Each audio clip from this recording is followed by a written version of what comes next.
Hello everyone, welcome to my YouTube channel English literature zone. आज के video में हम लोग रीजनल नोवेल को पढ़ेंगे। तो वीडियो शुरू करते हैं। वीडियो जो है काफ़ी इजी लैंग्वेज में होगा और वीडियो के थ्रू अगर आपका हेल्प होता है, वीडियो आपके सिलेबस का है, तो प्लीज़ आप लोग वीडियो को लाइक करना, चैनल को सब्सक्राइब करना और कमेंट करके बताना वीडियो आपको कैसा लगा। वीडियो शुरू करते हैं। So far as regional novel is concerned, तो रीजनल नॉवेल क्या होता है ना, क्षेत्रीय नॉवेल होता है। रीजनल मतलब रीजन, क्षेत्र, तो क्षेत्रीय नॉवेल होता है।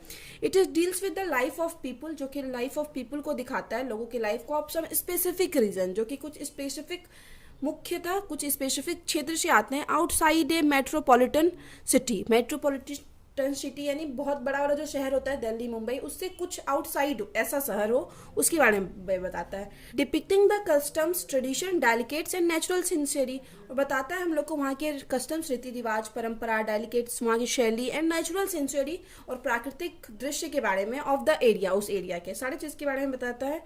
The origin of the regional novel, जब ओरिजिन है, जो मतलब शुरुआत है रीजनल नॉवेल के, इन कैन बी ट्रेस्ड, देखा जा सकता है, in the writing of Irish and Scottish writer, Irish और स्कॉटिश राइटर लेखक के में, इन द 19th सेंचुरी, मतलब 19th सेंचुरी के आयरिश और स्कॉटिश राइटर के नॉवेल में हम लोग को रीजनल नॉवेल का ओरिजिन देखने को मिल सकता है। In the 19th and 20th century, 19th और 20th सेंचुरी में द रीजनल नॉवेल फ्लावर्ड एब्यूडेंटली, बहुत ज़्यादा इसको मतलब प्रसिद्धि मिली, बहुत फला फूला। The golden age of English regional novel is, English regional novel का जो गोल्डन एज है वो 1800 से लेके 1940 तक रहा। फिर आगे है some characteristic of regional novel, regional novel का कुछ विशेषताएं।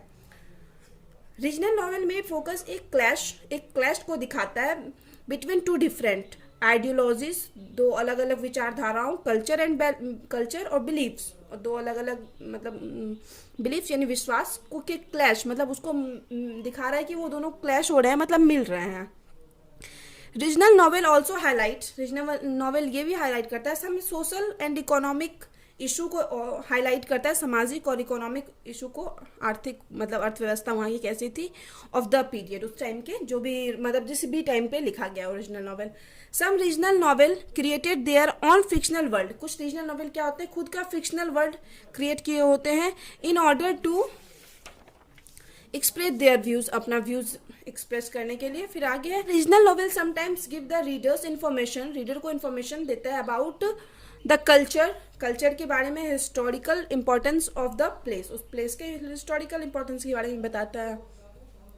फिर regional novel has been developed, regional novel का जो विकास किया गया by Maria Edgeworth, George Elliot, Thomas Hardy, are के नारायणा एंड मैनी मोस्ट, और भी ढेर सारे हैं, बट हम लोग नॉर्मली इन 3-4 के बारे में डिस्कस करेंगे। फिर है पहला Maria Edgeworth novel Castle Rackrent can be deemed as first fully developed regional novel in English, English का पहला फुल्ली डेवलप्ड रीजनल नॉवेल माना जाता है। ये जो कौन है हम लोग का, कैशल रैकरेंट होता है, ठीक है, जो कि किसके द्वारा लिखा गया है, Maria एड्सवर्थ।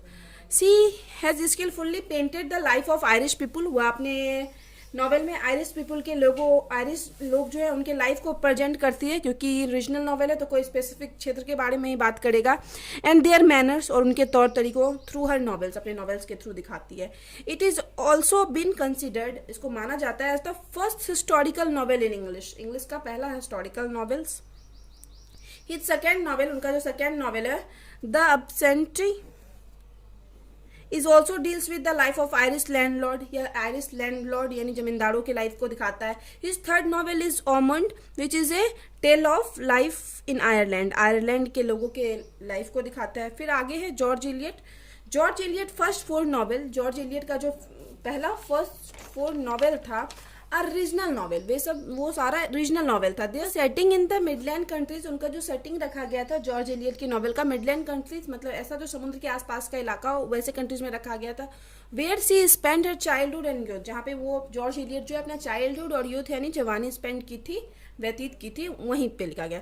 The sins of Adam बेडी काफ़ी फेमस है ये नॉवेल और रीजनल नॉवेल भी है। इट्स सेट इन स्टेफोर्डशायर में रीजनल नॉवेल को पब्लिश किया गया, ठीक है, किसको, एडम बेडी को, एंड डर्बीशायर दोनों जगह का नाम है। The Mill of the Floss is Lincolnshire novel, Lincolnshire में के लाइफ को, सब ये जगह का नाम है, ये सारा लिंकॉनशायर, डर्बीशायर, ये सारा जगह का नाम है। इन सिलास माइनर में सीन्स इज वॉरविक ये भी जगह का नाम है, वहाँ का सीन्स दिखाया गया है। The scenes of the Felix Holt and the Middlemarch, Felix Holt और मिडिल मार्च का जो सीन लिया गया is laid in imaginary Midland town, ये भी इमेजनरी काल्पनिक सीन लिया गया मिडलैंड टाउन का।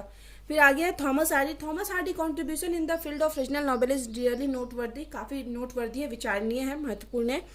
ही has artistically given a pen picture of the life of people, वहाँ के लोगों के लाइफ के बारे में, मतलब लोगों के बारे में एक पेन पिक्चर मतलब यानी लिख के समझाते हैं, ठीक है, अपने राइटिंग के थ्रू समझाते हैं वहाँ के लोगों के लाइफ के बारे में। इन थॉमस हार्डी के रीजनल नॉवेल में the readers have been acquainted with the surroundings of Wessex, readers को मेनली कौन सा जगह मिलता है, वेसेक्स सुनने को मिलता है, काफ़ी फेमस है Thomas Hardy, most of novels में यूज़ किया हुआ है वेसेक्स को, as a fictional town use किया है।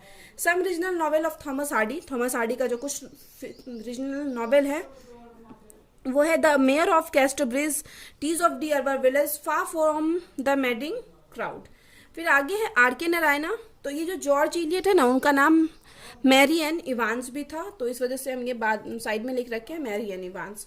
फिर आर.के. नारायणा फुल नेम उनका है राशीपुरम कृष्ण स्वामी नारायणा है, ध्यान रखिएगा। Is also a great regional novelist, वो भी इंडिया के काफ़ी फेमस नॉवलिस्ट थे, regional novelist of India.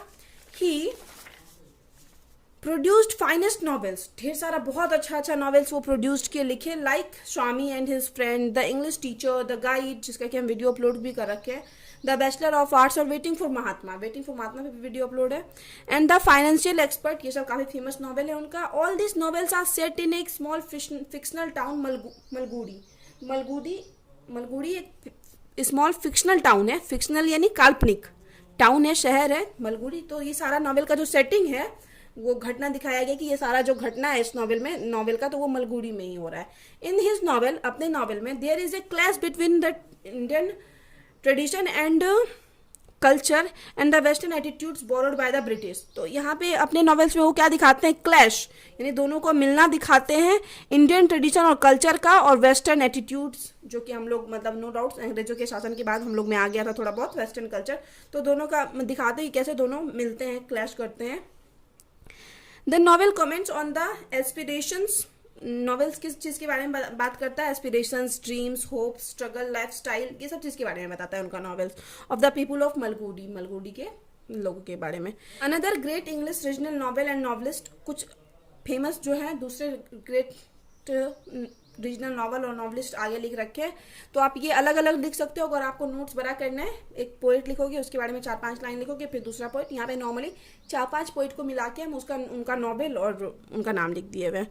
Sir Walter Scott, famous regional novel, sir Walter Scott की फेमस नॉवेल है Waverley, depicted the life of 18th century के लोगों की लाइफ की व्याख्या करता है। Highland and highlanders of Scotland, मतलब स्कॉटलैंड के लोगों का। Susan Ferrier's novels Marriage, The Inheritance and The Destiny are also a Scottish regional novel, वो Scottish regional novel है। फिर आगे है एमिली ब्रॉन्टी की काफ़ी फेमस है। वुदरिंग हाइट, ये भी रीजनल नॉवेल है, सुपरबली रीजनल। चार्लोट ब्रॉन्टी की Shirley is also a great regional novel, ये भी काफ़ी फेमस रीजनल नॉवेल है। मैरी वेब लिख रखी है gone to the house is Dormer forest, precious Bane and the in so over Eden and set across in Britain, जिसकी की setting कहाँ रखी गई है, ब्रिटेन में रखा गया है। दस इस प्रकार इट कैन बी सेड, यह कहा जा सकता है, without the fear of contradiction, बिना किसी खंडन के, बिना किसी मतलब विडम्बना, बिना किसी सोच के, that regional novel deals with the physical features को दिखाता है, व्याख्या करता है, पीपुल वहाँ के लोगों को के बारे में बताता है, लाइफ को दिखाता है, कस्टम्स, रीति रिवाज, हैबिट्स को दिखाता है, मैनर्स, लैंग्वेज, ट्रेडिशन, सब चीज़ के बारे में बताता है। ऑफ ए पार्टिकुलर लोकेलिटी, कुछ स्पेसिफिक प्लेस के, लोकेलिटी मतलब जगह के, वहाँ की सारी चीज़ के बारे में बताता है। सो इन ए वे, इस तरीके से regional novel is also a representation of humanity, regional novel जो है एक तरह से मानवता का भी रिप्रेजेंटेशन करता है। तो यहाँ पे वीडियो खत्म होता है। वीडियो अगर आपको अच्छा लगा, आपके लिए हेल्पफुल है, तो प्लीज़ आप लोग वीडियो को लाइक करना, चैनल को सब्सक्राइब करना और कमेंट करके बताना वीडियो आपको कैसा लगा। वीडियो का पीडीएफ चाहिए तो आप टेलीग्राम ज्वाइन कर सकते हो, टेलीग्राम का लिंक आपको इसी वीडियो के डिस्क्रिप्शन में मिल जाएगा।